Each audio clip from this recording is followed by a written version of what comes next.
Salutare tuturor! Sunt Mihai Stanciu, manager tehnic în cadrul companiei KMB Systems.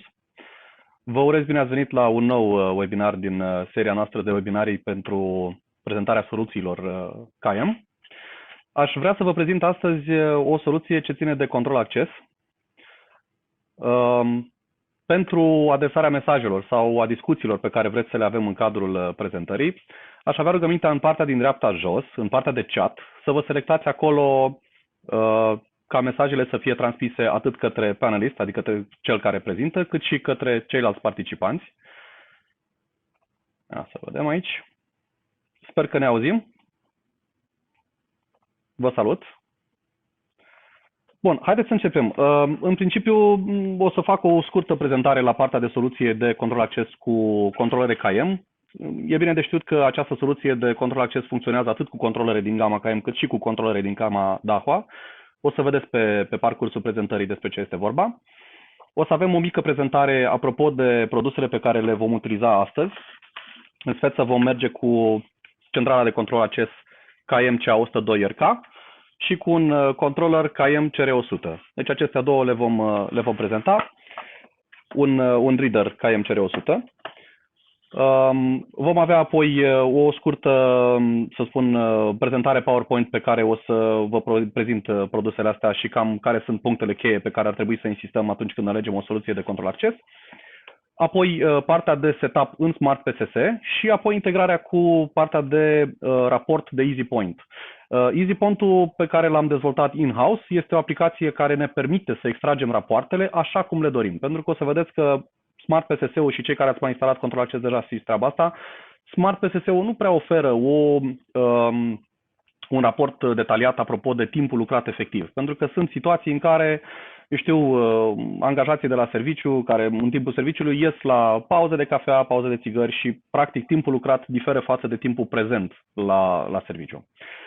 În finalul prezentării noastre vom avea și un mic concurs în care vom avea niște premii bazate pe un kit format din aceste produse, un controller, un reader și 3 taguri, kitul complet, ăsta este premiul 1.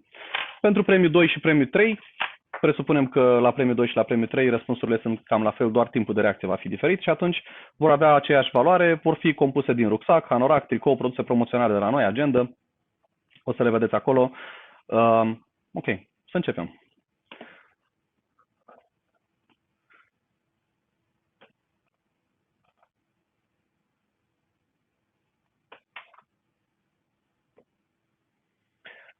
Bun.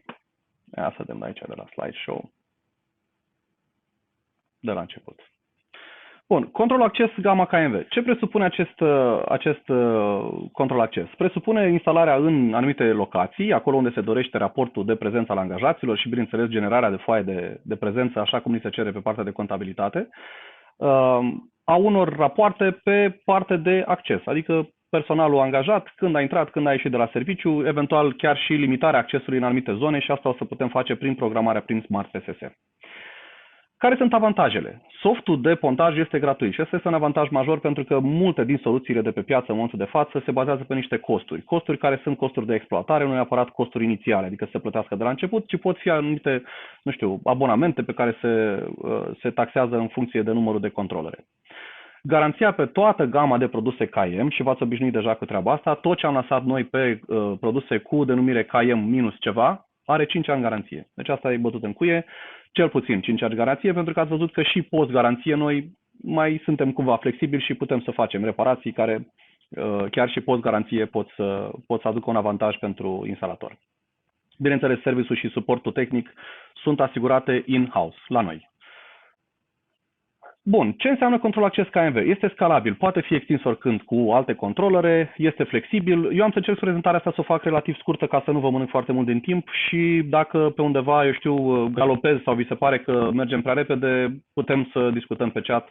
Am și colegi care pot răspunde la întrebări, dar v-am spus, cu condiția ca în partea de dreapta jos la chat, mesajul să fie adresat atât către panelist cât și pentru ceilalți attendees sau participanți. Sistemul este flexibil, da? permite să fie personalizat în funcție de nevoi, în funcție de controlele utilizate. Nu sunteți limitat numai la un anumit model de controller, pot fi puse în aceeași instalare diferite tipuri de controlere, cu 1, cu 2, cu 4 uși single sense sau 2 duble, în funcție de nevoi. Apoi funcții diverse și complexe, în sensul că se pot crea tot felul de grupuri de acces, se pot crea grupuri de uși, user care să aibă drepturi în anumite intervale orare pe ușile respective și așa mai departe. Totodată, o chestiune foarte importantă, acces controlul poate fi realizat pe bază de parolă, pe bază de card, pe bază de fingerprint.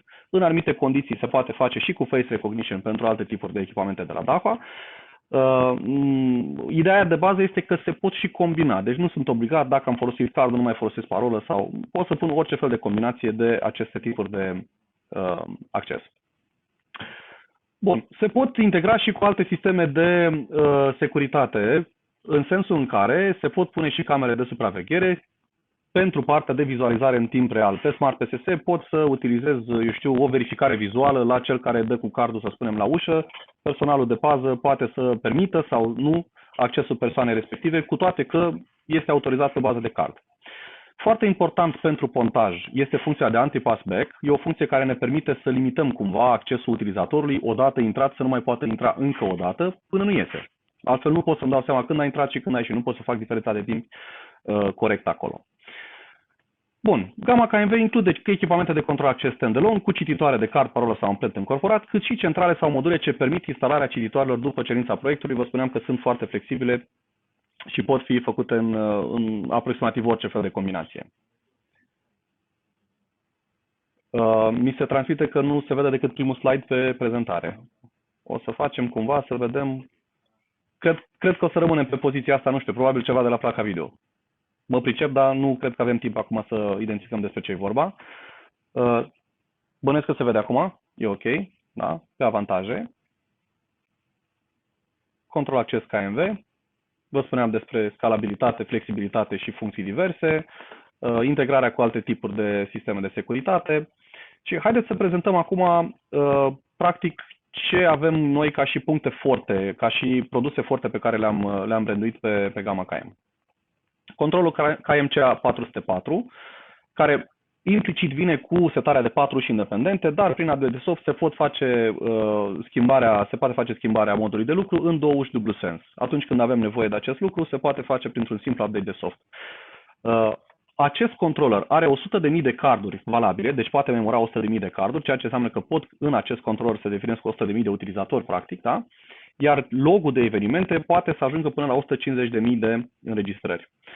Se conectează prin rețea, de altfel toate controllerele de la Dahua și de la KM se conectează prin rețea pentru a putea face managementul centralizat. Ce o să vedeți în Smart PSS, este foarte simplu de făcut tot managementul ăsta direct de pe interfața din fața calculatorului, fără să trebuiască efectiv să fiu la un controller neapărat ca să pot să editez și să adaug useri acolo. Suportă cititoare de card, parola amprentă cu Vigan 26 sau 34 sau RS485. Spunem sau RS485 pentru că ele au amândouă interfețele, dar nu recomandăm decât conectarea uneia dintre ele. Se alege ori Vigan, ori RS485 pentru a nu dubla raportul din reader către controller.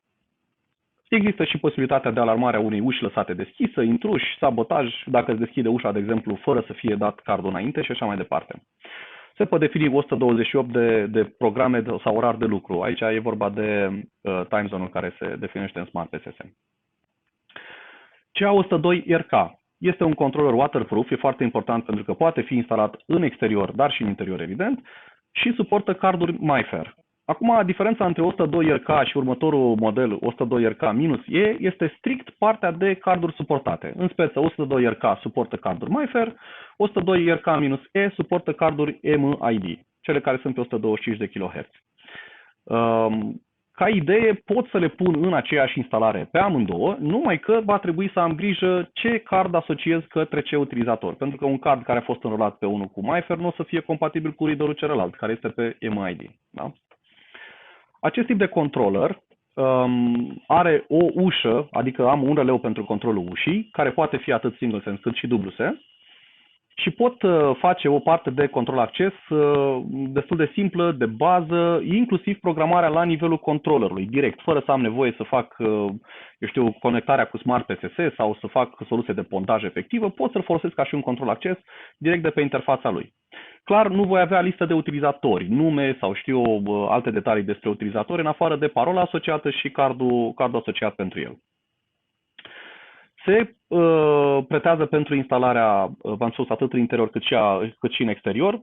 Recomandarea noastră este de a fi pus în interior atunci când ușa de afară are acces cam orice persoană. Deci dacă nu este o incintă, eu știu, cât de cât păzită, e bine să fie pus în interior și doar readerul lăsat afară, pentru că acest controller are releul pe el. Ceea ce înseamnă că oricând pot să fac nu știu, să-l dau jos de pe perete, cu toate că va fi alertată compania că s-a deconectat acel sistem, până la intervenție se pot întâmpla mai multe chestiuni. Ok, trecem mai departe. Cititorul waterproof. Da? Aici sunt KMCR 100 și KMCR 100-E. Astea sunt la fel, pe același tip de standard. Ați văzut deja că -E înseamnă că este cu standardul MID. Funcție de watchdog înseamnă că nu se blochează sau, mă rog, în momentul în care apare o problemă pe partea de alimentare, pe partea de comunicație, pe partea de transmisie, se supraîncălzește sau, nu știu, Dumnezeu și chinezul știe ce, se poate întâmpla ceva acolo, partea de control acces se și restartează în mod automat. Ca și alte tipuri de accesorii, mai avem la dispoziție butoane de ieșire, buton de ieșire cu senzor non-touch, mai ales în condițiile în care avem partea asta de pandemie cu COVID, e bine să ne ferim cât de cât de atingerea efectivă a produselor și atunci putem să facem acest lucru prin buton de ieșire cu senzor sau buton de ieșire iluminat, buton de ieșire din inox, care sunt cumva antivandal, sunt mai greu de vandalizat. Alte tipuri de butoane de ieșire din mai multe modele, dimensiuni, buton de ieșire de urgență, în cazul în care, de exemplu, avem nevoie să alertăm sistemul de pază că există un eveniment acolo, putem să facem acționarea butonului de ieșire de urgență. Acesta poate fi resetat, adică partea de panou frontal care se apasă pe el, exact ca și în cazul butoanelor de panică sau de la incendiu. Este un capac de plastic, nu se sparge nimic acolo și el poate fi resetat, dar îmi permite să identific ulterior locația în care a fost acționat acest buton. Și, bineînțeles, suporturile de montaj pentru ele. Alte tipuri de accesorii sunt carduri, taguri, diferite modele, diferite standarde. În principiu sunt cele două, MID-ul și cu MIFARE-ul, cele care sunt suportate. Și, repet, e bine să vă alegeți controllerul sau reader-ul mai exact, pentru că în cazul controllerului CA404, el suportă readere, dar reader-ul poate să fie și cu parte de MIFARE și cu parte de Vigand pe standardul de citire. Bun. Astea fiind spuse, în principiu am cam terminat cu partea de produse care sunt compatibile între ele pe EasyPond. Și spun asta pentru că aplicația noastră EasyPond poate să facă interogarea logurilor de evenimente pe care le generează Smart PSS-ul și pe baza acelor loguri, pe baza analizei acelor loguri, putem să facem o analiză mai fină la tot ce s-a întâmplat în sistemul respectiv și să generăm rapoartele mult mai ușor. Smart PSS-ul, din păcate, și spun asta din păcate pentru că ne-am avut o întrevedere cu cei de la Dahua apropo de partea de rapoarte și nu au reușit să ne răspundă în totalitate la cerințele noastre. Știți că în România, sau mă rog, în zona europeană cel puțin, noi suntem obișnuiți să mai ieșim în pauză, mai bem o cafeluță, mai stăm de vorbă cu colegul, mai facem un brainstorm, mai, nu știu, discutăm ceva.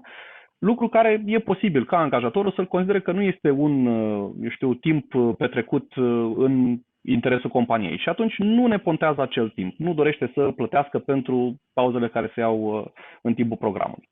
Chinezul spune foarte simplu, te prezinți la ora de începere a programului, ești la ora de final a programului, cu oarecare, eu știu, marjă de eroare de timp stabilită în Smart PSS, plus minus cât doresc eu acolo. Dar acest lucru este imposibil de utilizat în cazul în care avem personal de întreținere care trebuie să adune pe săptămână un anumit număr de ore. Și asta a fost una dintre problemele care au fost ridicate la început și problemă care ne-a împins cumva să generăm această aplicație făcută de noi, customizabilă. Bun. Ce ne ajută să facem noi cu EasyPond-ul? Ne ajută să putem să avem angajați cu orar flexibil. Da? Deci angajați care vin la o anumită oră, pleacă la altă oră, au un anumit număr de ore pe zi sau pe săptămână și atunci ei trebuie să fie pontați corespunzător în funcție de timpul lucrat. Bun, ce face EasyPont-ul? Funcționează cu orar de zi sau noapte, se pontează orele de noapte și aici putem să le pontăm fie în ziua în care s-a lucrat, fie în ziua în care a intrat angajatul la serviciu, fie în ziua în care a ieșit de la serviciu. De cele mai multe ori să știți că cerința este să fie pontați în ziua în care au lucrat. De exemplu, la un schimbul 3, dacă începe ora 22 și se termină la ora 6 dimineața, ora de la 22 la 12 să fie vineri când a intrat, să fie pontată ca și ca și lucru de săptămână normal, apoi de la 0 până la 6 dimineața să fie pontajul pentru ziua respectivă, care va fi, nu știu, remunerat diferit, dublu sau în funcție de ce contract de muncă a semnat acolo personalul. Bun, se poate calcula timpul total petrecut la muncă în ore, minute, se pot face tot felul de rotunjiri. O să vedem, în principiu, marele avantaj este faptul că generează acea foaie colectivă de prezență lunară care ni se cere la contabilitate și este deja pregătită pentru a putea fi ulterior, catalogată, pusă la dosar. Este într-un format editabil, ceea ce permite și personalul de la contabilitate să facă anumite modificări acolo în cazul în care este necesar. Bun. Astea fiind spuse, haideți să vedem ce alte soluții de control acces mai avem la dispoziție și aici aș vrea să vă prezint un model care, din punctul nostru de vedere, este un model destul de, să spunem, de succes. În principiu, am mai avut foarte multe cereri care se referă la posibilitatea unei persoane de la distanță să genereze un cod de acces sau o parolă sau o parolă digitală eventual, un link, și mai concret în cazul unor pensiuni. Da? Are o pensiune, vrea să plece, din țară sau nu stă la pensiunea respectivă, dar vrea să monetizeze cumva faptul că are pensiunea respectivă sau o casă de vacanță și vrea să o închirieze într-un sistem de genul Airbnb. Da? Și atunci am nevoie de o ială sau un control acces care să-l pot controla de la distanță, să pot să generez niște tag-uri, niște coduri de acces, da? Care să fie cu valabilitate fie temporară, adică într-o anumită perioadă, de la până la, cât a închiriat persoana respectivă pensiunea sau, casa de vacanță, cu acces permanent, în cazul proprietarului, de exemplu, cu acces one time, adică o singură dată ai intrat și după aia, dacă ai ieșit, nu mai poți intra cu același cod. În cazul personalului de, mentenanță, să spunem că se întâmplă ceva la pensiunea respectivă, are nevoie, grădinarul nu să ude gazonul, să planteze ceva sau să repare, da? De exemplu, instalatorul, da? Sau recurente. Recurente însemnând personalul de întreținere, în cele mai multe cazuri, femeia de serviciu care vine și se ocupă efectiv de curățenia în locația respectivă. Și atunci, KMSL 090RK este soluția ideală ca și control acces de tip standalone. Cu Bluetooth, releu încorporat, se poate conecta la internet cu ajutorul unui gateway. În principiu, controllerul este cu conexiune de tip Bluetooth. Gateway-ul face conexiunea între wireless și Bluetooth și mai departe, prin acel gateway eu pot să accesez control accesul de pe telefonul mobil. Mai simplu de atâta, nu știu dacă se poate sau dacă este util. Funcționează cu cardul 13,56 MHz MIFARE, aplicația de telefon mobil este TT-Lock. În cazul smartwatch-urilor, foarte important iarăși de reținut, că există și aplicație care se poate instala pe smartwatch. Deci, în momentul în care pe Android, de exemplu, avem un ceas mai deștept, să spunem, da? Pot inclusiv cu ceasul să-mi deschid ușa de la pensiune. Mai avem ca și soluție standalone, și astea sunt cu adevărat standalone, în sensul în care nu au conexiune de rețea, CRK 156E și 146E. Unele sunt de exterior, celălalt model de interior. Programarea se face local, tot accesul se face local. Dacă, aveți persoane care sunt interesate de pus la, beciuri sau, zone de depozitare, sticle de vin sau alte valori, care să fie cât de cât discrete și să fie doar accesate local, atunci un controller de genul ăsta cu un cost redus poate să vă servească scopului. Avem apoi control acces cu recunoaștere facială. Controlul acces cu recunoaștere facială este tot control acces standalone, se poate programa local, poate să permită în accesul în locație pe baza recunoașterii faciale, la fel funcționează și partea de card, parolă, combinații, sunt până la 10.000 de utilizatori cu template-uri faciale, cu carduri. Aici cardurile sunt de tip MID cu 125 de kHz, au și o conexiune USB pentru a putea extrage logul de evenimente din controller. Mai există și varianta cu recunoaștere facială și termometru. Termometru integrat pentru a putea face o măsurătoare a temperaturii și a putea interzice sau, a bloca, a nu permite accesul în locație a persoanelor care depășesc temperatura în condițiile în care suntem și noi cu pandemia în zilele de astăzi. Poate scăpăm o dată și o dată de asta, sau poate ne obișnuim, nu știu, să vedem. Alte tipuri de controlere sunt TR120 FR și TR150 FR. Astea sunt deja pe ofertă de ceva vreme, sunt și utilizate, sunt și instalate, nu au avut probleme majore sau, eu știu, probleme cu ele în ideea în care nu se pot instala sau, eu știu, probleme în utilizare că sunt greoaie sau chestiuni de genul ăsta. Sunt destul de simple, ai prezentat fața, se deschide ușa dacă ești autorizat sau nu.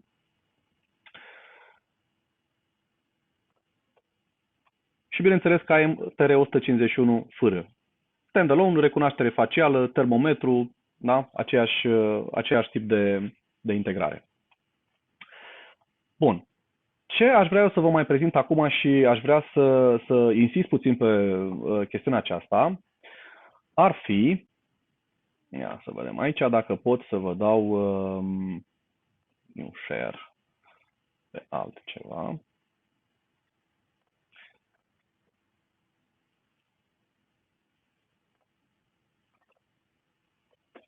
Platforma noastră B2B.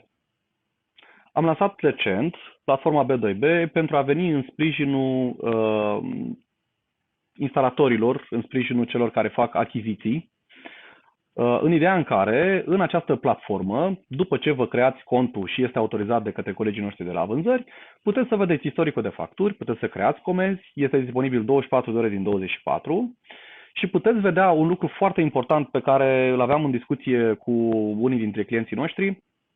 Puteți vedea produsele care sunt efectiv pe stoc.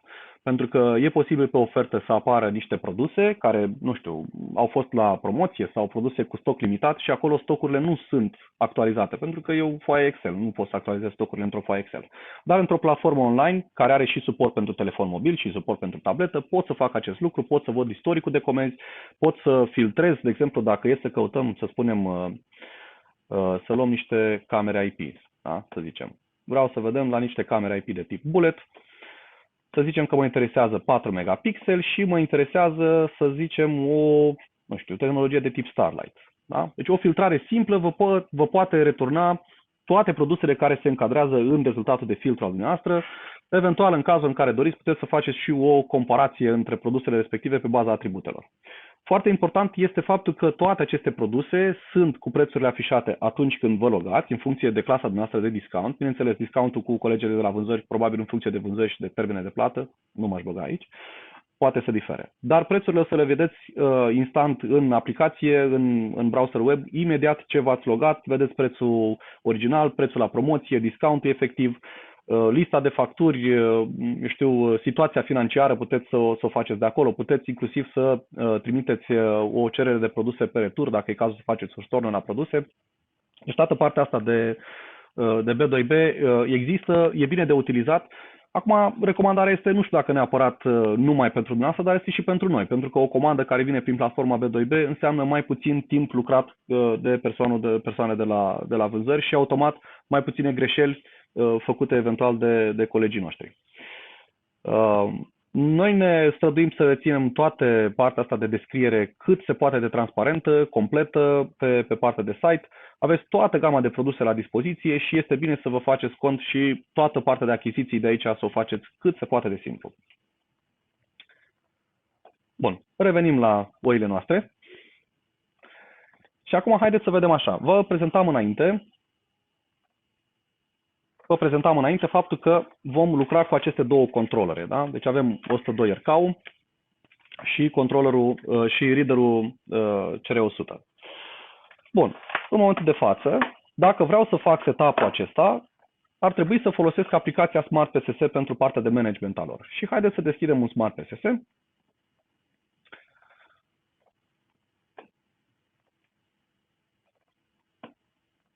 Cred că se vede.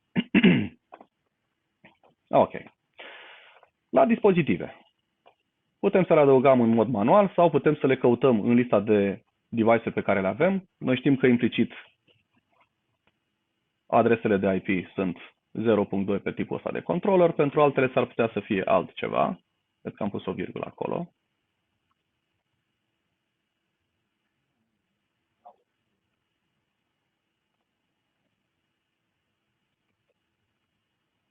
Userul implicit este admin și parola 1, 2, 3, 4, 5, 6. Bun, asta se numește KM CA 102 IRK. Adaug.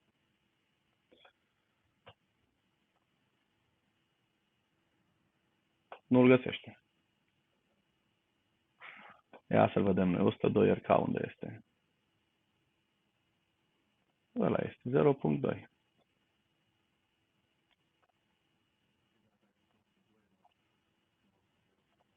0.2 trebuia să fie.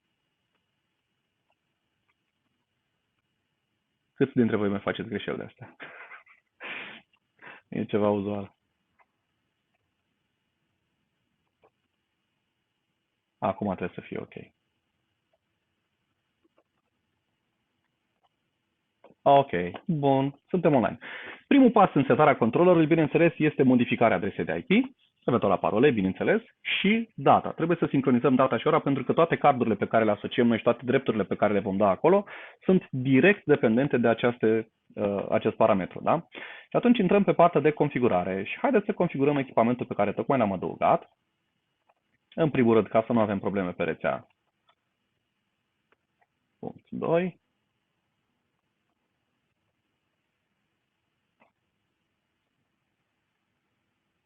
Salvăm. Odată schimbată adresa de IP, bineînțeles, trebuie editat și în lista de conexiune. Edităm și aici.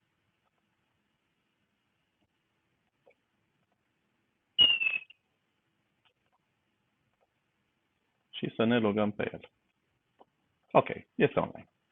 Revenim la configurare și am spus că trebuie să sincronizăm și data și ora. Un lucru foarte important pentru că de multe ori, cel puțin în cazul în care, de exemplu, cardurile sau asociate se fac direct pe interfața locală, data de valabilitate a cardurilor, care nu sunt trecute prin Smart PSS, data de valabilitate a cardurilor local asociate este nelimitată, de la începuturi până la sfârșit. În cazul în care ulterior vreau să adaug prin Smart PSS anumite carduri, bineînțeles, logul de evenimente nu va corespunde cu data reală, nu va corespunde nici partea de carduri pe care le asociez din momentul actual, pentru că data controllerului este în urmă și cardul meu trebuie să aștept până în data de astăzi să se asocieze. Și atunci sincronizăm cu PC-ul pe GMT plus 2, avem data la zi pe controllerul în cauză. Ok. Și haideți să vedem ce înseamnă setarea control accesului. În secțiunea de acces, deja ne apare o ușă și o să vedeți în cazul în care aveți mai multe controlere, că sunt cu 4 uși, cu 2 uși duble, cu o ușă, oricâte controlere aveți, în limita la 64 de bucăți, o să apară 64 de uși adăugate, pardon, o să vă apară în acest tabelaj, în partea de vizualizare la consola de control acces. Primul lucru pe care trebuie să-l facem este să intrăm la configurația ușii și să ne stabilim aici niște parametri. Important de reținut este chiar dacă nu modificăm parametrii, trebuie intrat în Door Configuration și salvată setarea respectivă pentru a fi prezentă în baza de date. Da? Și avem ușa numărul 1, putem să o redenumim dacă avem nevoie, putem să stabilim readerul 1, care este readerul inclus pe controller, dacă este intrare sau ieșire. Da? Vedeți că celălalt se mută invers în cazul în care le schimbăm. Starea ușii respective, dacă să fie permanent deschisă, permanent închisă, această stare poate fi alterată și din partea din stânga jos, de la consolă. Apoi avem timpul de deschidere, alți parametri, timp, eu știu, să fie deschisă, de exemplu, în perioada cât este orarul de lucru, dacă e vorba de o firmă care vrea controla acces numai pe timpul nopții și pe perioada zilei unde intră și clienții să fie deschisă permanent.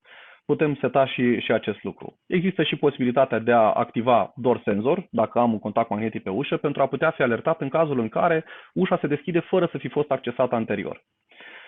Bun, în cazul de față al nostru nu modificăm setările astea, le lăsăm implicite, am salvat door configuration-ul, avem ușa configurată. Bun, putem face așa acum.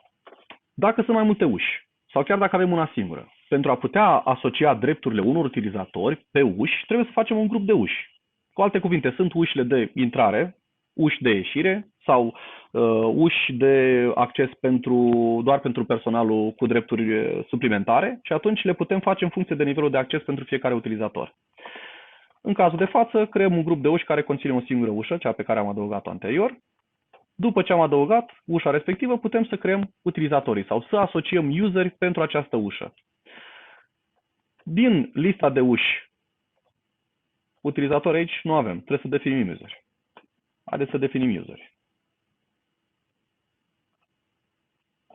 Adăugăm un user, să mă pun pe mine aici. Am uitat cum mă cheamă. Bun.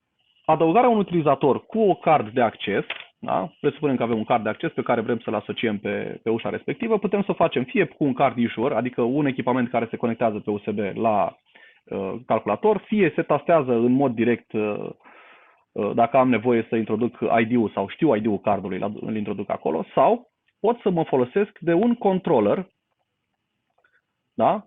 De cititorul de pe un controller sau cititorul separat. Da? Oricare dintre acestea două pe care le am aici lângă mine pot să citesc acel URL. Haideți să luăm readerul separat. Luăm CR100. Scanăm pur și simplu. Da? Și în acest moment controllerul ne-a dat mesaj de eroare că nu este autorizat cardul și în același timp readerul a trimis acest ID către Smart PSS pentru a putea fi înrolat. Deci îl putem folosi ca și echipament de înrolare locală. În cazul în care există locații cu foarte multe controlere de genul ăsta, este suficient să am fie un card issuer pe biroul la care fac asocierea, fie un card issuer, un reader asociat la un control sau un controller standalone pe care îl țin lângă mine pe laptop și pot să asociez de aici cardurile de acces. Bineînțeles, se poate defini tipul de card. În funcție de tipul de card utilizat, sunt mai multe opțiuni acolo. Nu o să intrăm foarte tare în detaliu, vreau să prezint efectiv EasyPont-ul și încerc să galopez cumva aici. Bun, pot să asociez și o parolă o parolă pentru partea de control acces, în ideea în care voi putea face accesul în locația respectivă și voi cere pe readerul ăla să fie prezent și card și parolă. O să am nevoie de parola respectivă. În cazul de față nu ne trebuie. Bun, revenim la access level, pardon, și revenim la adăugarea userilor pe controlul pe care l-am definit, pe ușile pe care le-am definit. În departamentul default, pe care nu am definit, personal întreținere, angajați, vizitatori și așa mai departe, am utilizatorul Mihai pe care l-am creat anterior, bifându-l, el apare în lista de user list, ceea ce înseamnă că în partea dreaptă o să apară utilizatorul ca fiind un utilizator cu drepturi pe grupul de uși definit anterior. Și acum putem să și verificăm lucrul ăsta. Ușa s-a deschis. Mesajul în sine îl vedem pe partea de consolă. Deci, în partea de consolă putem să vedem primul mesaj pe care vă spuneam a fost card unregistered or lost. Asta înseamnă că acel card nu a fost asociat anterior și este mesajul care a apărut în momentul în care am scanat cardul pentru a putea fi citit în controller.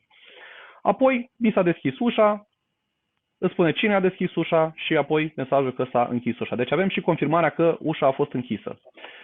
În același timp putem să vedem și starea de deschidere a ușii, indiferent că citim pe reader, da? S-a deschis ușa, sau citim pe controllerul efectiv, pe readerul de pe controller. Da?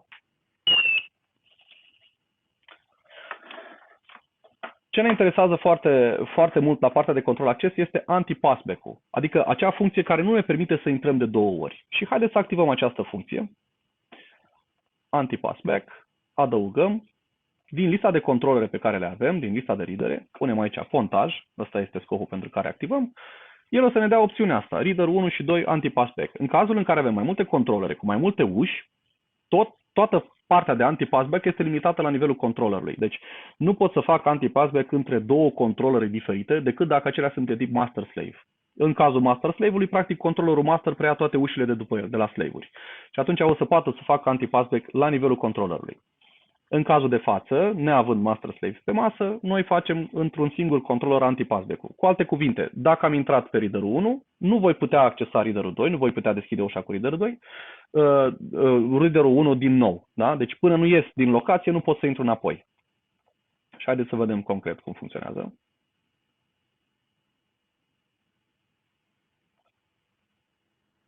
Cred că am mișcat ceva pe aici, că mi s-a resetat ăsta. Ok. Ia să vedem, îi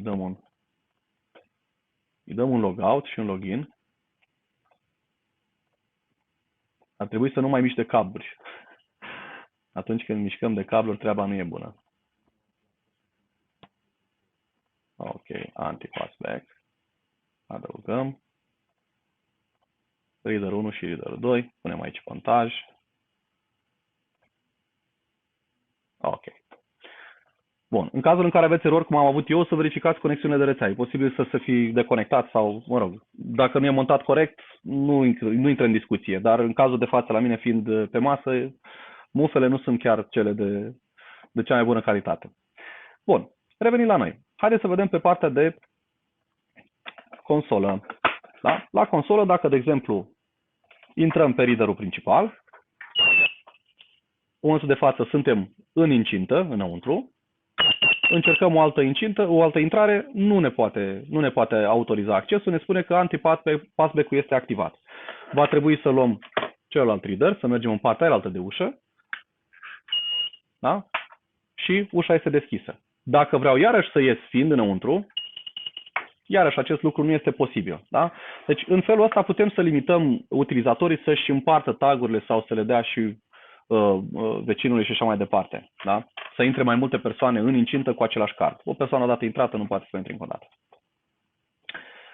Bun, asta este Smart PSS-ul pe partea de setup. Am adăugat controllerul, am setat IP-ul și data de la controllerul respectiv, am adăugat useri, am creat grupul de uși, am asociat drepturile și am activat anti-passback-ul. În principiu, cam astea sunt pașii care trebuie parcurși pe Smart PSS ca să putem să facem partea asta de setup inițial la control access. Un lucru foarte important de reținut este faptul că Smart PSS-ul actualizează fișierele din baza de date în cazul în care închid aplicația. Și haideți să facem treaba asta odată. Închidem aplicația. Și acum acum ar trebui să pornim aplicația EasyPond. Ia să vedem dacă este deschisă.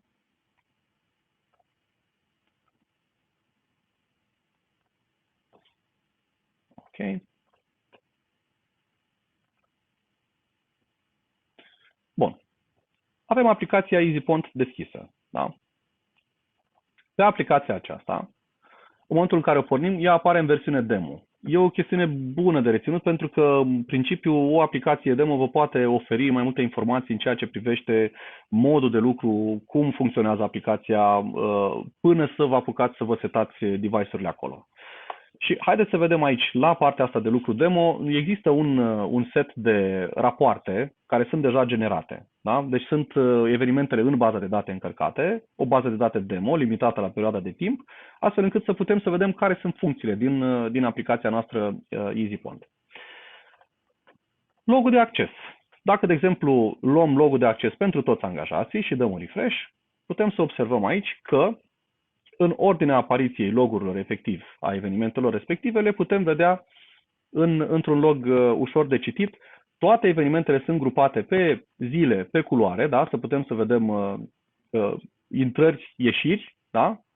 Sunt în ordinea în care au fost introduse în baza de date. Dacă doresc să filtrez acest lucru numai pentru un angajat, pot vedea și acest lucru. Da? Deci se poate vedea în lista de evenimente când a intrat, când a ieșit. Exportul generează un fișier de tip Excel. Hai să-l salvăm aici, de exemplu. Bineînțeles, suprascriem. Foarte important, generarea fișierului nu are ca și condiție existența pachetului Office instalat pe calculator. Deci nu am nevoie de pachetul Office pentru a genera fișierul. Voi avea nevoie de pachetul Office ca să-l citesc, să pot să-l văd. Sau, eventual, de un alt OpenOffice sau, eu știu, online. Sunt mai multe metode pentru a putea citi un fișier de tip Excel. Exportul poate fi făcut și în format CSV și atunci, la formatul CSV, pot să-l deschid cu Notepad sau altă aplicație, editor de text. Bun, asta e logul de acces. Da? Deci pot să pun perioada de la până la. În momentul de față, aplicația fiind demo nu ne permite. O să licențiem aplicația ulterior și o să vedeți exact cum se face și acest lucru. De reținut, aplicația EasyPond este gratuită pe toată gama de produse KMV, pe tot ce înseamnă control acces de la KM, care este compatibil cu EasyPond și, bineînțeles, și pentru Dahua. Aplicația, pentru echipamentele care sunt cumpărate de la noi, aplicația este gratuită. Detaliat pe zile. Deci avem tipul de log de acces, raport de pontaj detaliat pe zile. Și aici putem să vedem fiecare zi, da, din partea noastră de acces, pe fiecare utilizator în parte, deci avem la fiecare utilizator, da? Avem zilele de la 1 până la finalul lunii, câte ore a lucrat. Și acum timpul ăsta de formatare poate fi afișat în mod diferit. Și aici e foarte importantă partea asta de filtrare, pentru că atunci când avem de lucru cu diferite cerințe de la, nu știu, primării, să spunem, o să vedeți la ce mă refer, vor să fie formatat cu rotunjire. Poate omul pleacă mai devreme puțin sau s-a terminat programul vineri la ora 4, oricum nu mai vine nimeni la primărie, mă refer la cei care au nevoie de suport acolo și atunci angajații se pot, să spunem, elibera mai repede. Se poate face rotunjire. Ori afișez numeric cu 2 decimale, ori afișez cu rotunjire numărul cel mai mic. Nu știu dacă cineva o să opteze pentru povestea asta. Patronul s-ar putea să opteze pentru povestea asta. Numărul întreg cel mai mare, discuția cu angajații și cel mai apropiat probabil va fi soluția de legătură. În cazul în care se lucrează și noaptea, vă spuneam că există posibilitatea ca timpul raportat în acest raport să fie defalcat în mod diferit. Și anume, avem în partea de help, în partea dreaptă, avem o metodă de calculul de pontaj. Calculul clasic în care se face pontajul pe timp de zi. Vedeți că aici, indiferent câte pauze are angajatul respectiv, orele de lucru sunt intervalele lucrate, care sunt marcate cu galben, A plus B plus C. Orele de pauză sunt intervalele lipsă, da, D plus E, și sunt intervale incluse de lipsă între prima intrare, să spunem, și ultima ieșire. Da? Se calculează automat sâmbătă și duminica. Deci acolo pentru sâmbătă și duminică aveți coloană separată pe raport. În cazul în care se lucrează atât ziua cât și noaptea și este nevoie să avem timpul ăsta de lucru în schimburi, este foarte important ca angajatul să nu scaneze cardul în momentul în care este în pauză. Și o să înțelegeți imediat la ce mă refer. Dacă, de exemplu, angajatul este pontat pentru cât a lucrat în ziua în care a intrat, asta înseamnă că intervale din partea de jos, intervalul T1, da, timpul dinainte de ziua curentă, da, să spunem, plus T2, da, deci în ziua în care a intrat este intervalul T3, da, intervalul T3, T1 era în ziua precedentă. Intervalul T3 este T3 plus T4 plus T5, partea asta de schimb, da, când se face calculul pe schimb. Dacă se face calculul în ziua în care a ieșit, este cealaltă parte.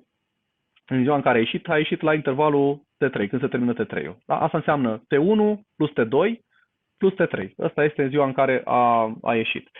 Sau pontajul cel mai des cerut în momentul de față este cel în care se specifică foarte clar. Dom'le, orele pe care le-a lucrat în zi lucrătoare să fie pontate de tip zi lucrătoare, cele care au lucrat în weekend să fie pontat zi de tip weekend, chiar dacă este în schimbul 3. Și am, să spunem, 2 ore de la 22 la ora 12 lucrate vineri, să fie pontate ca vineri. Dacă lucrează de la 0 până la 6 în continuare, atunci alea să fie lucrate pe zi de sâmbătă, să spunem. Da? Dar aici mai e puțin de lucru, pentru că dacă se prezintă și cartela în pauzele de lucru pe timpul nopții, e mai dificil de specificat când a intrat, când a ieșit, când începe ora sau când nu. Și se mai poate lucra la program. Vă spuneam că e dezvoltat in-house și permite tot felul de modificări, pertinente, evident, și în funcție de posibilitățile de implementare. Bun, haideți să luăm așa. Ăsta este raportul de tip simplificat. Raportul de tip detaliat ne permite să vedem inclusiv acele intervale pe care le-am specificat anterior. Timpul 1, 2, 3, 4 și așa mai departe. Da? Dacă, de exemplu, luăm o înregistrare, una din zile, da? Să spunem în ziua de 2 septembrie, mi se pare ceva ciudat, sau să spunem că a lucrat aici numai 3 ore. Dom'le, a fost pontat prea puțin, n-a lucrat numai atât.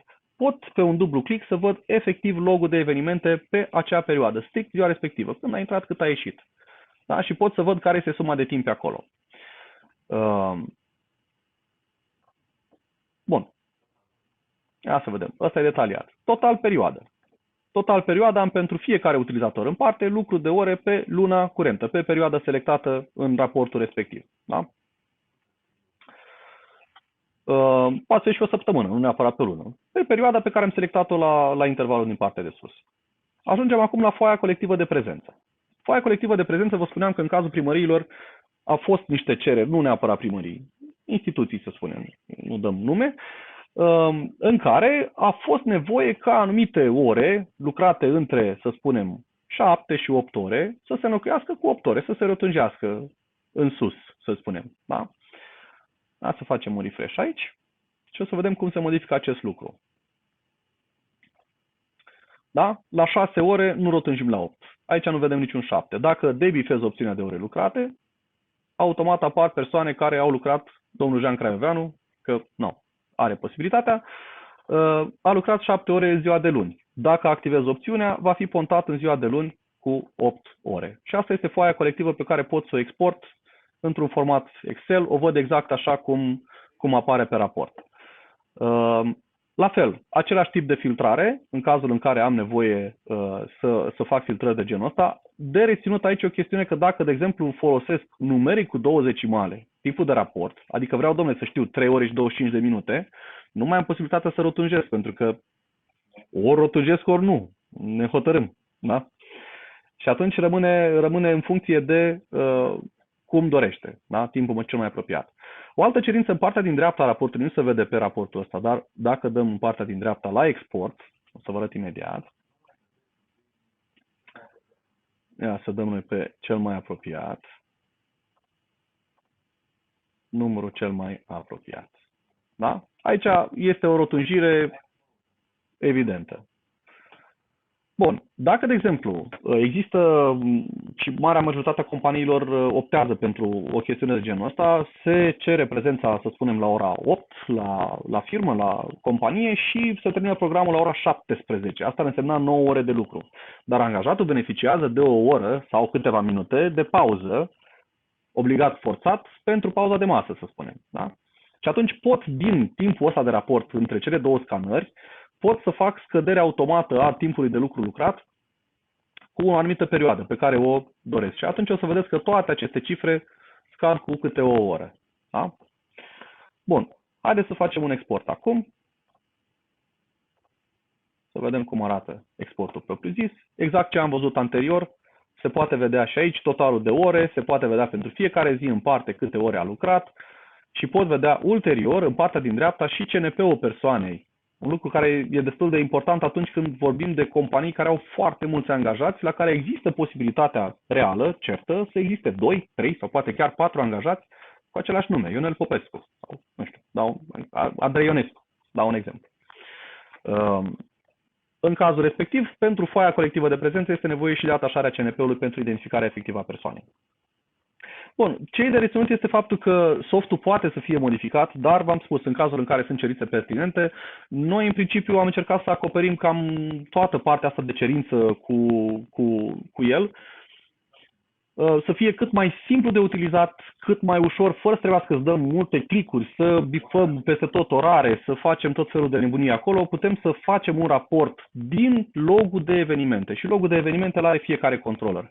Un lucru bine de reținut este faptul că pot să fac prin partea de configurare a aplicației la setările de pontaj, dacă descărcarea să fie făcută locală, asta înseamnă că softul EasyPont se conectează direct în controller să tragă logurile sau să tragă prin Smart PSS.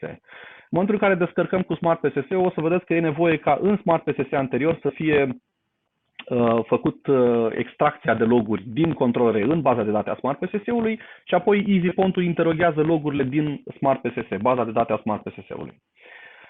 Bun, haideți să vedem cu activarea aplicației. În momentul în care primiți aplicația demo, o să vedeți acest mesaj că nu este activată și vi se dă un cod de activare. Acest cod de activare ar trebui să ne trimiteți nouă, împreună cu serial number-ul de la echipamentele pe care le aveți achiziționate.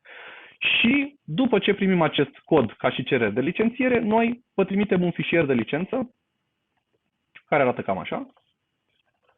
Odată încărcat acest fișier de licență, aplicația se reactivează. Repornind aplicația acum, avem și acest mesaj. Da? Deci, odată ce aplicația este activată, vi se dă și un quick tip, să spunem, apropo de cum ar trebui să facem partea asta de sincronizare. Deci trebuie intrat în Smart PSS, extras logul de pe controlele pe care le utilizăm și apoi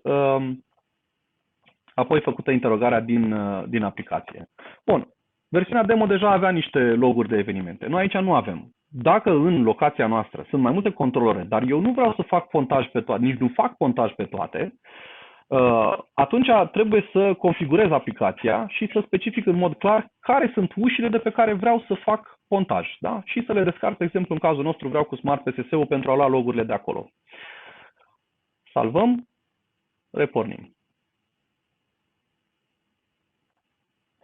Bun, la configurare, setările de pontaj s-au păstrat, descărcare cu Smart PSS, este salvată opțiunea, ușa numărul 1 în cazul nostru, aplicația este activată, ok, la rapoarte. Haideți să vedem logul de acces la rapoarte.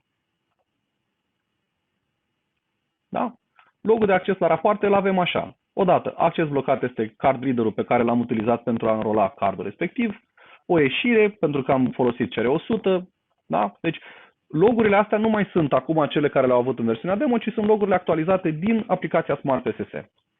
Și în cazul în care aveți, eu știu, mai multe controlere, e bine de utilizat ori Smart PSS-ul, ori descărcarea evenimentelor în mod local. În principiu, ce am testat noi pe descărcarea evenimente sunt chiar produsele din gama KM. Deci dacă aveți KM CA404 sau 102RK, cu siguranță funcționează, nu știu pentru toată gama de controlere DAFA, dacă pentru cele cu fingerprint sau cele mai avansate cu recunoaștere facială sau măsurătoarea de temperatură, dacă funcționează în același mod, dar cu siguranță se poate ajusta și acolo dacă e cazul. Bun, astea fiind spuse, ajungem cumva în ultima secțiune de la prezentarea noastră și anume concursul. Concurs pe care noi îl organizăm cu aceste premii pe care vi le-am prezentat anterior, cu kitul de control acces, cu rucsac, materiale promoționale, vestă, hanorac, tricou și așa mai departe. Pentru concurs am nevoie să intrați pe o adresă, pe kahoot.it. Să vedem dacă reușesc aici eu să vă arăt.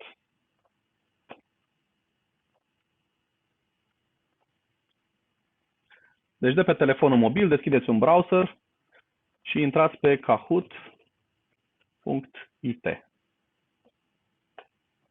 O să vedeți și pe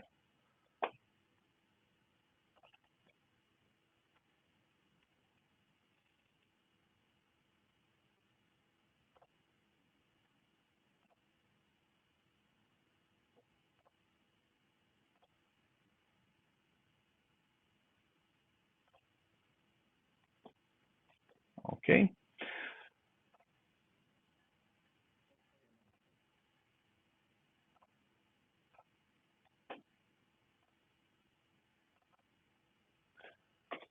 Deci intrați pe kahoot.it și introduceți PIN-ul de acolo. Pe telefonul mobil, foarte important, cu prezentarea în față, pentru că pe prezentare veți vedea întrebările, iar pe telefonul mobil ne veți da un răspuns.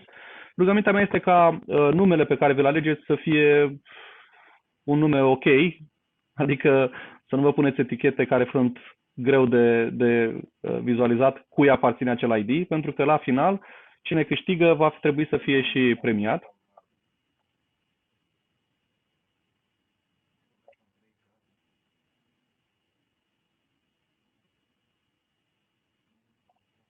E bine să fie numele complet.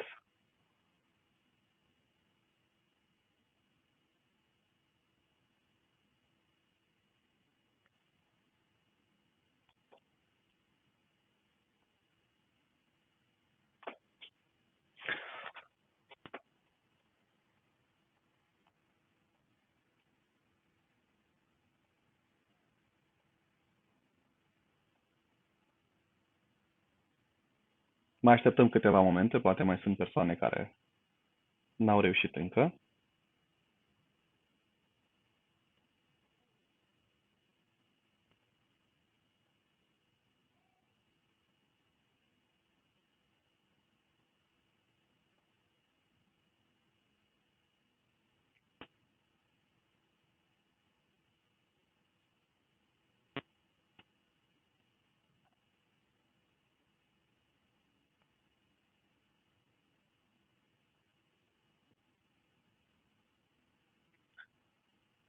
Ca de obicei, linkul cu prezentarea, cu înregistrarea prezentării va fi disponibil în 24 de ore sau eventual cred că luni dimineață o să reușească colega de la marketing să pună la punct toată partea de editare și o să fie trimis ca și link de descărcare pentru cei care au participat, pentru a putea fi vizualizat ulterior cu pauze, cu derulări, înainte, înapoi, în funcție de caz.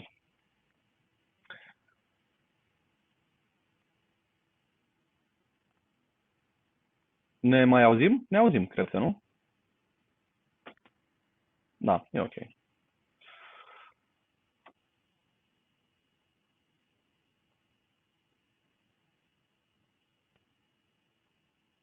Bun, cred că s-a cam terminat. E ca punga pusă la cuptorul cu microunde cu popcorn. La un moment dat începe să nu mai focnească.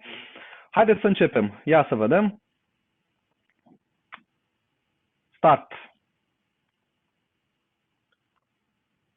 Chestionar de control acces. Deci apăsați pe telefonul mobil pe culoarea corespunzătoare răspunsului corect. Quiz. Sunt 8 întrebări. Care e perioada de garanție pentru produsele din gama KM? 1, 2, 5 sau nelimitat?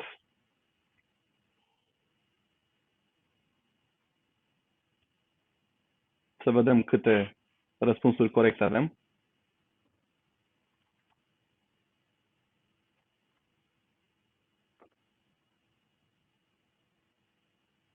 Perfect. 5 ani. Văd că este cineva care dorește nelimitat. Nu știu, cred că putem discuta ulterior despre niște prețuri. Bun. Contează și timpul de răspuns și corectitudinea răspunsului la întrebare, da? Deci trebuie să fiți atenți un pic. Cum se poate autoriza accesul printr-un controller KM? Doar cu card sau tag, doar parolă, doar amprentă sau orice combinație card, parolă, amprentă?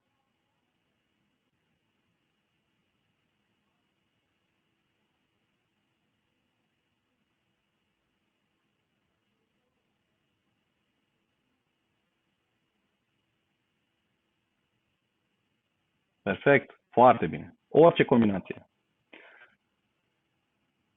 E bătălie acolo. La vârf e bătălie. Mai vedem. Care e principala diferență între 102RK și 102RK-E? Dimensiunea, tipul de card suportat, culoarea tastaturii sau nu e nicio diferență?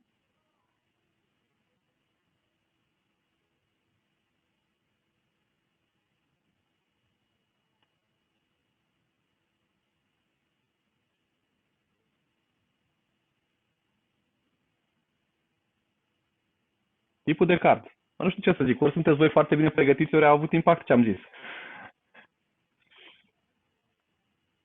Câte uși suportă controlul CA102RK? 2 uși dublu sens, 3 uși, o ușă dublu sens sau 4 uși simple?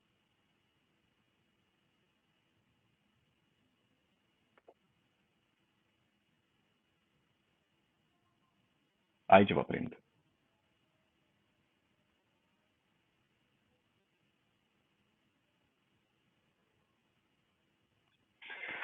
Deci o singură ușă dublu sens. 2 uși dublu sens este pentru 400... Mă ia gura pe dinainte. Câte uși suportă controlorul CA404? 4 uși simple sau 2 uși dublu sens, 4 uși dublu sens, 2 uși simple sau 404 uși simple?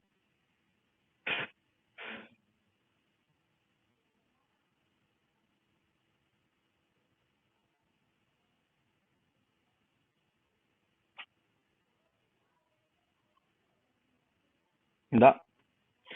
Așa este. 4 uși simple sau 2 uși dublu sens, vă spuneam că sunt configurabile prin update de soft. În cazul în care e nevoie de la 4 uși simple setarea default, putem să trecem pe 2 uși duble prin update de soft.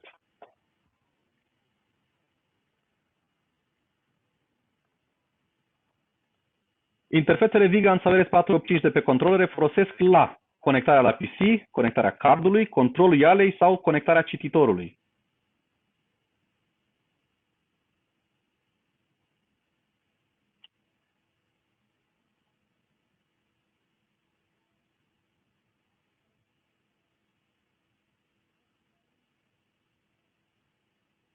La conectarea cititorului la PC se face conexiunea prin RJ45 sau prin rețea.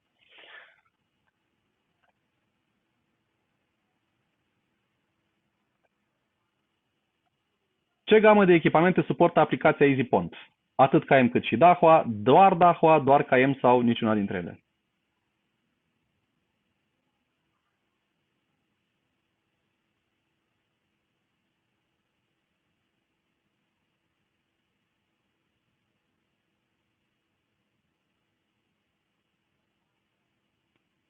Atât KM cât și Dahua, bineînțeles.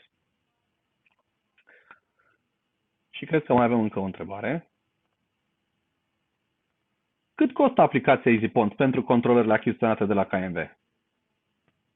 Aici cred că ține de viteza de reacție.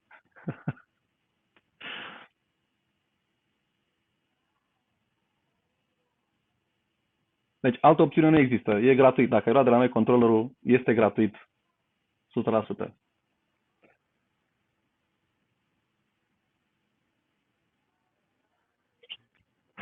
Toate răspunsurile sunt corecte, da? Deci nu contează. A fost o preferință de culoare, probabil, acolo.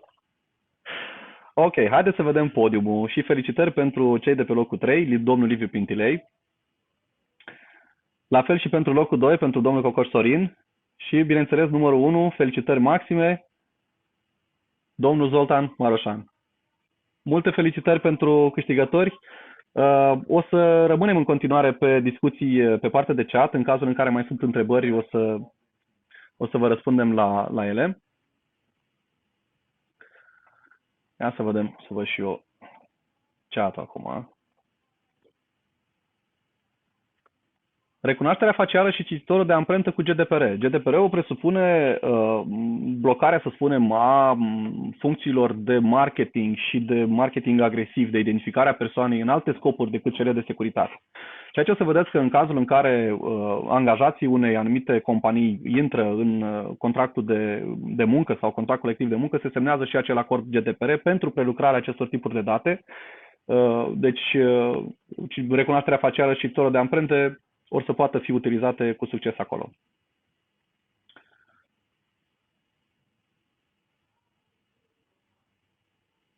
Vedem dacă mai sunt alte întrebări.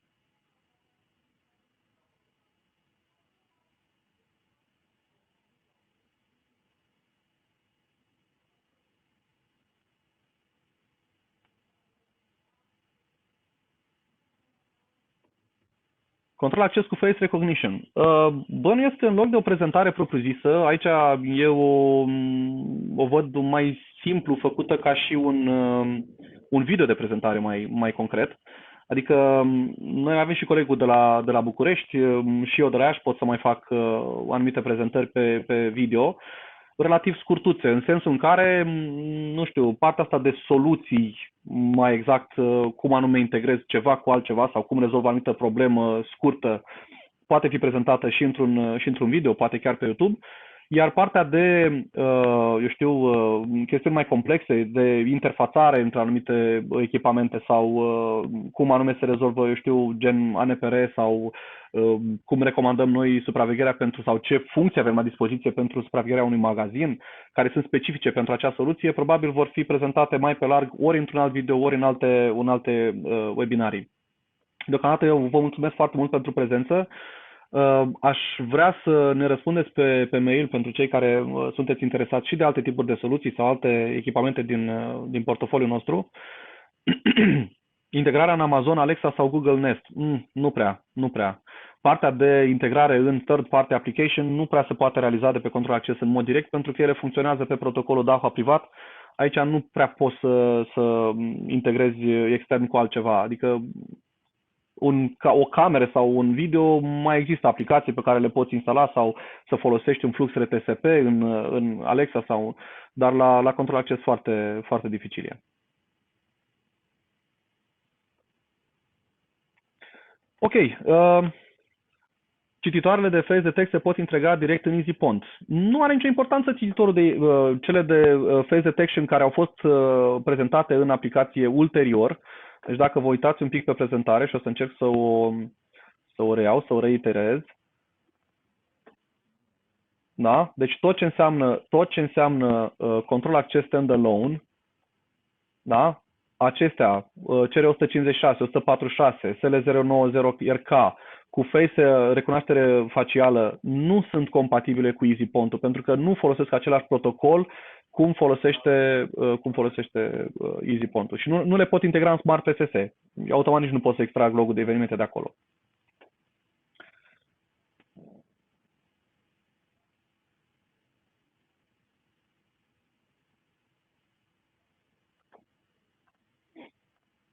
Deci doar cele care sunt compatibile cu Smart PSS-ul pot să genereze acea listă de evenimente care ulterior să fie evaluată de către EasyPont.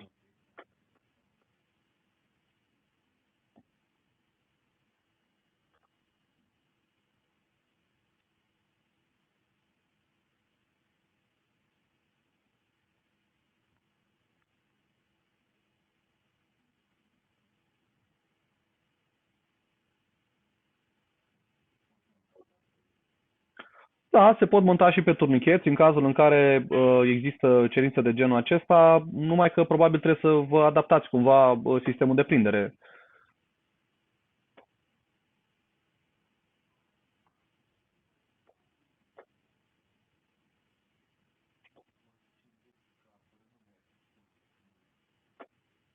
CAFR 150 are interfață RJ45. Se integrează în softuri de DAHA, de pontaj? Nu. Nu se integrează pentru că folosește protocol diferit, vă spuneam anterior. Timpul de reacție la face recognition, probabil. E aproape instant. Nu se simte diferență. Adică nu trebuie să stau acolo poziționat până când mai înainte, mai înapoi să-mi integreze fața. 1000 de oameni în 15-20 de minute. N-am făcut niciun calcul câte secunde ar trebui să fie pe un singur controller. 20 ori 60 înseamnă 1600, adică 1,6 secunde per om. Nu știu dacă are timp omul să treacă în 1,6 secunde. Adică ar trebui să fac cumva să fie control accesul respectiv, să-mi dea drumul la turnichet, omul să treacă, să intre înapoi. Nu cred că am timp. Ar trebui să fie mai multe controlere de genul ăsta. În principiu, la un acces normal, în care omul nu se înghesuie unul peste altul, ar trebui să treacă undeva între 3 și 5 secunde între două persoane succesive. Și atunci 3 sau 5 secunde pentru o citire este mult peste ce are nevoie orice cititor de control acces de genul acesta. Accesul prin card este aproape instant. Durează, nu știu, 40 de milisecunde, ceva de genul.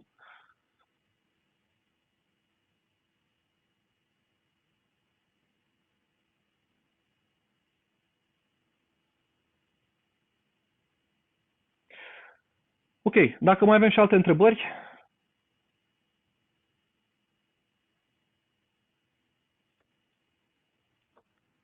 se pare că nu. Toată lumea este lămurită. Vă mulțumesc pentru prezență foarte mult. Sunt Mihai Stanciu, manager tehnic în cadrul KMV Systems. Vă aștept și la alte webinarii destul de interesante sau poate mai interesante decât acesta. Rugămintea mea este să ne transmiteți pe mail sau pe orice altă metodă de contact, WhatsApp, Skype, chiar și prin Facebook, dacă aveți Facebook Messenger, dacă ne-ați adăugat acolo, ne puteți transmite mesaje, cerințe pentru alte prezentări, alte webinarii. Vă urez un sfârșit de săptămână cât mai plăcut și nu uitați, b2b.kv.ro. Spor la achiziții!